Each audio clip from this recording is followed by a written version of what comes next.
Pay attention. So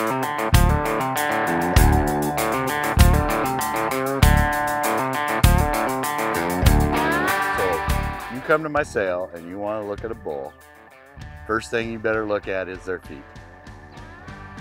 Doesn't mean they have to be absolutely perfect. You can see a little curl in the toe, but you don't want to see a lot. You also don't want to see them splayed way far apart. And particularly, anytime I'm looking at a bull, I'm looking at his front feet, and I'm trying to look at him front on because I'm looking at his legs. What we've discovered in our herd anyway is cows and bulls that legs get really close together tend to walk on the outside of their foot, and they'll have an inside toe that grows long.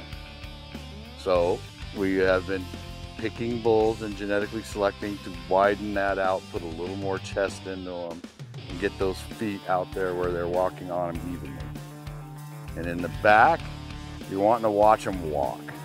You want to see, does that back foot almost land in the front foot's track as they're walking? Second thing is does the bull look like a bull? If the bull looks like a steer, you don't want him. You don't want a bull that is very feminine looking either, because they tend not to be consistent on their calf drop. So you're looking for a manly man bull. The other thing that we always, and this is something Mr. Rathman taught me, it's about nuts, butts, and guts. And everybody says, well, scrotal size, you know, what's that really tell you? Fertility?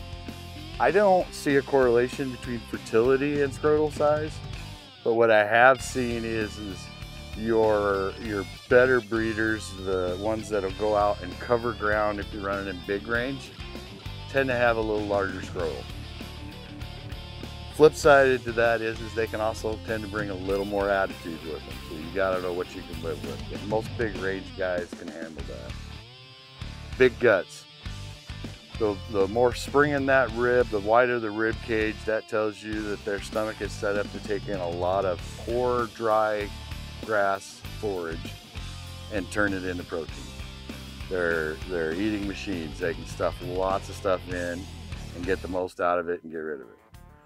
And then butts, if you got people discount the round on a cow because it's not the most tender meat. But at the same time, that's a lot of hamburger or a lot of steak, round steak if you're into that.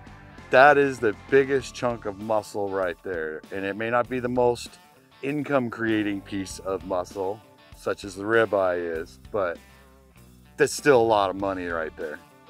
The other thing that I tend to look at, I look at the back. I like a long, flat back.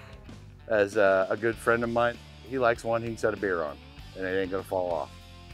It's got that's the ribeye. That is the most costly piece of beef on that animal. But there's a trade-off. Here's where a lot of guys go wrong. They think you gotta have a bigger ribeye, gotta have a bigger ribeye, you gotta have a bigger ribeye. And here's where talking to a kill plant will tell you, no, they want a 14 to 16 inch ribeye. You get it too big, you gotta start cutting them thin. Pretty soon you got sandwich meat. That don't work at the customer. So being bigger in every area isn't the best. And the back is one place that I see that.